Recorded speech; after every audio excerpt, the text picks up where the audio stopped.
London. As I mentioned yesterday, go on Google News and search the Great Replacement. It's a meme now that's gone viral, and the elite would have been better off just to ignore it.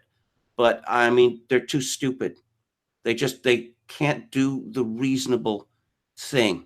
In the same way, when with regard to globalism, that you have these people like Tyler Cowen talking about cheap chalupas and beans and how delicious they can be. Yeah, in other words, hey, you Americans like hamburgers, right? Well, get used to a world in which you can't afford them. But hey, you shouldn't be sad, because beans are just as good as hamburger. I mean, the globalists, every time they open their mouths, they make more enemies. The highlighting that the media has put upon the reality of the Great Replacement of white people in the West. Is it possible that, we're always told that acts of terrorism backfire upon the perpetrator? Is it possible this man accomplished his goal? The IRA won. They used terrorism as a political tool, and it was successful.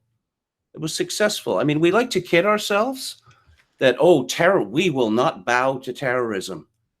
Oh, really? Look at the various regimes around the world and consider how they came to power. And terrorism works. I think terrorism is evil, but there's no question that it works.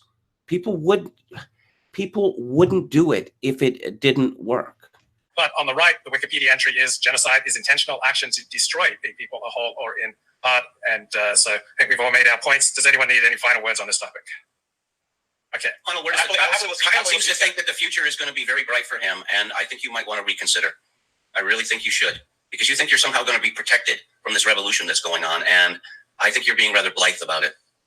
At least the whole upshot of Kyle's point, Kevin, was that he was really only just talking about himself. I didn't say that was the whole upshot. You said that was the upshot. Well, sorry, then I misspoke, all right? You talk about trends. Again, you just have this terrible habit of talking about trends and being unable to see the forest for the trees. That you just can't, you don't understand what's going on in the ground. And the idea that 2 generations of white Americans have been told the country that your forefathers built for you is no longer yours, that you're bad people, foreigners are better, and we're going to bring foreigners in to replace you. None of this seems to have touched you at all. Well, like I touched on previously, of course it doesn't, because he has no historical ties to this country in any way. I mean, the boy has an Israeli passport and was not born here. And to this question of,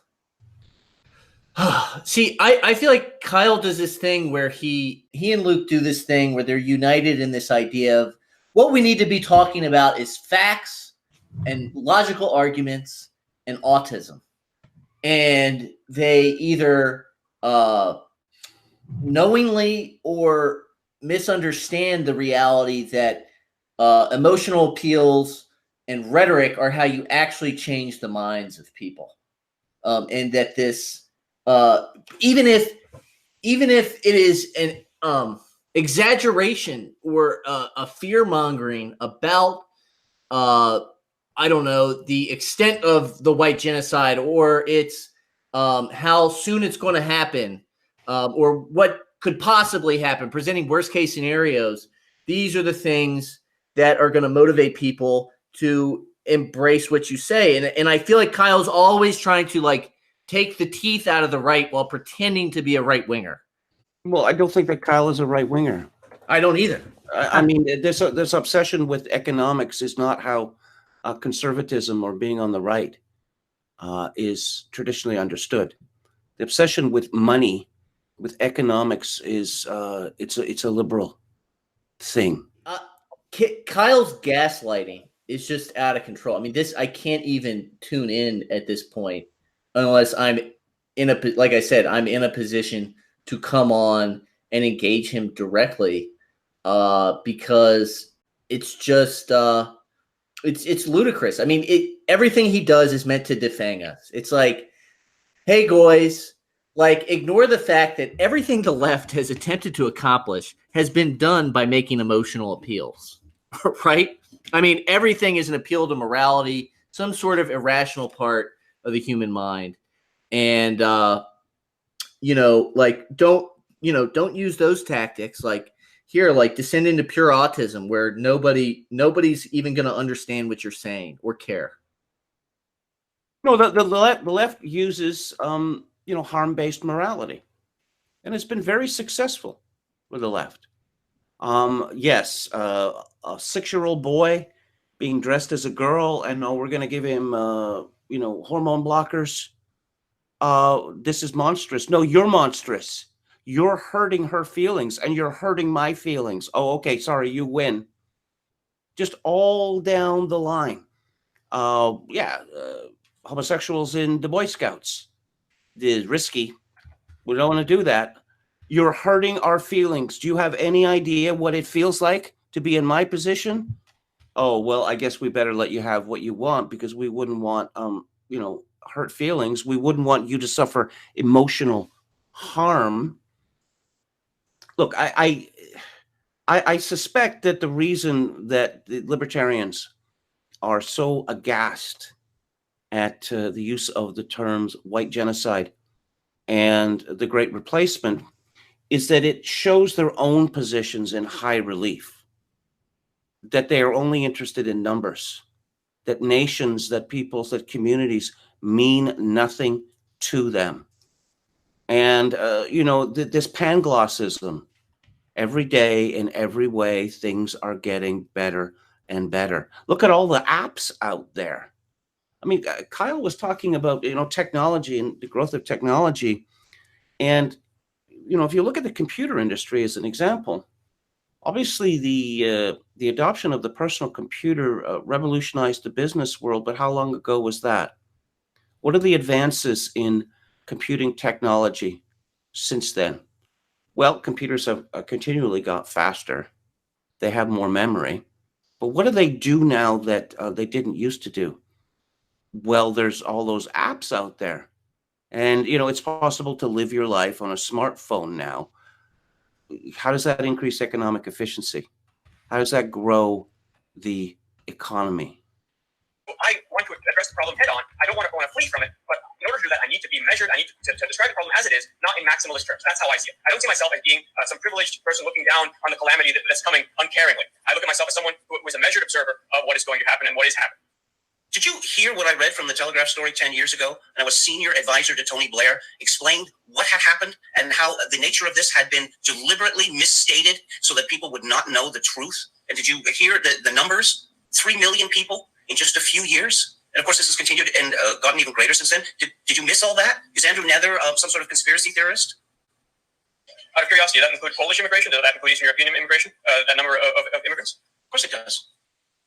Okay, so it's not about race in that case. I'm not a white nationalist, Kyle. The British government just has this uncanny ability to import the worst from whatever countries they come from. A large number of the people who come to Britain in the last 10, 15 years from Eastern Europe are scum. There's no other way to describe them. Right. Kevin, go ahead, Brock. Kevin, what percentage of whites do you think have been negatively affected by anti-white rhetoric, which primarily comes through the media and academia? What percentage? Yeah. Oh, I don't know. 60. Okay, because I just don't know any whites who are negatively affected by anti-white rhetoric, so I was just kind of curious. What have we been talking about on the Luke Ford Show for a year? The Republicans are on the verge of being eliminated from California politics, on the verge of elimination from California politics, and it's all because of this great replacement, that California is going to be a Reconquista state. And there's no question in my mind that the rich people in the Bay Area, Silicon Valley, in Hollywood, they think, oh no, we just keep giving the donations and, we'll be safe. We'll be safe up in the canyons, in Beverly Hills. They're not going to be safe because it is the nature of, let's say, Spanish polities in the New World to be dominated by thug demagogues. The concept of white genocide and the concept of the Great Replacement have been around, if not merely described by those terms, for quite some time, because it is obvious what has been going on.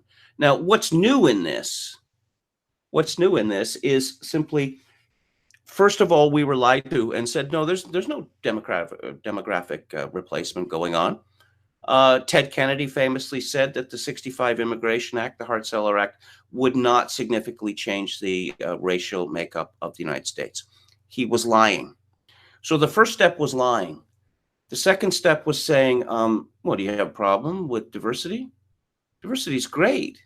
Diversity means all these exciting things. And the third step is, okay, we have the numbers now and there's nothing you can do about it. So shut the hell up or we'll shut you up. Oh, by the way, all that talk about multiculturalism and everyone being equal, yeah, that applies to everyone except whites, because whites are evil. Whiteness itself must be dismantled. I mean, when you have a situation where someone, a woman like Talia Levin, who lives in the Ukraine for some curious reason, who boasts of how much she hates white people and how that the only role for whites is to be race traitors, and to dismantle whiteness, that, oh yeah, sure, let's give her a job with Media Matters. No, let's make her a professor about right-wing extremism at New York University. You want to talk about extremist language? Race traitors, dismantling whiteness. This is a positive thing and you get rewarded for this? Yeah. How could anyone not see what's happening? It's like somebody trying to tell you that the sky's not blue. And you can't help but almost get angry in frustration. You know, I mean, like I said, when I paused into this segment, like, what have we been talking about for a year? How many white people do you, well, your situation was a little different because you live amongst Orthodox Jews. It is now routine for white people, well, no, bringing children into the world would just be bad for all sorts of reasons. This is not what a confident people say. This is not what a people who believe in their future say. As I pointed out, even as Europe was on fire in the mid-1940s, people were still having children. White people have been demonized. Global warming is apparently, it's all white people. It's all the white nations that are responsible for this, despite the fact that China and India are far more responsible, well, for this, what's a non-problem anyway. But no, there's no pressure being put by us on China and India to reduce their populations. The pressure is put on us that is somehow wicked, immoral, selfish to have children. And I'm not talking about 3 or 4 children. I'm talking about 2 or even 1. It is impossible for a people, even if it's only on a subconscious level, to be subjected to this endless drumbeat of white people are wicked without internalizing it. That when you come to a situation where someone says it's okay to be white, and the very statement it's okay to be white is considered by the elite to be hate speech. And they're having more birth control and they're having more effective birth control. That's what's happening. It's not that they're despairing and thus not having children. It's an entirely different phenomenon. Now, that being said, You completely missed my point. I said that even in the darkest days of World War II, people were still having children, and they've stopped having children. We're below the replacement rate now. As a secular upsurge in happiness, again, what world are you looking at? How many Americans are not on some sort of mood-altering drug? okay, but it makes my point. You have you had higher birth rates in the midst of Europe burning. It's not about despair. It's not about despair in the least. It's not about people being depressed or anxious or their psychology being damaged to the extent that they feel uncomfortable, that they're terrified to have children. It's that they don't want to have children because of their lifestyle, because of the shift in values, the shift away from religion, the shift towards education, long-term education, women becoming educated, joining the workforce. Those are the trends that are leading to a much lower fertility. And to say that it's about despair is ridiculous. And by citing these birth rates that were higher during the depths of Europe's darkness, you are showing that it's not about despair. It's not about these populations despairing. It is rather about other things, other changes that have shaken the world. People are happier now than they've ever been, are they? Why are so many people on drugs, legal or illegal? I mean, I joked a few years ago that I think I may be the last man in North America who's not on drugs. There don't seem to be very many of us that are not taking one sort of drug or another. Why is it that when you read women in their own words on Facebook, Instagram, Twitter, it's nothing but complaints. It's nothing about howls of misery and how their authenticity isn't being appreciated, or how their autonomy is not being respected. Oh, that they can't find a man, or that they hate men, or that men are worthless. I mean, come on. A long time for the curve. I don't even want to listen to that. All right, well, I think that's pretty much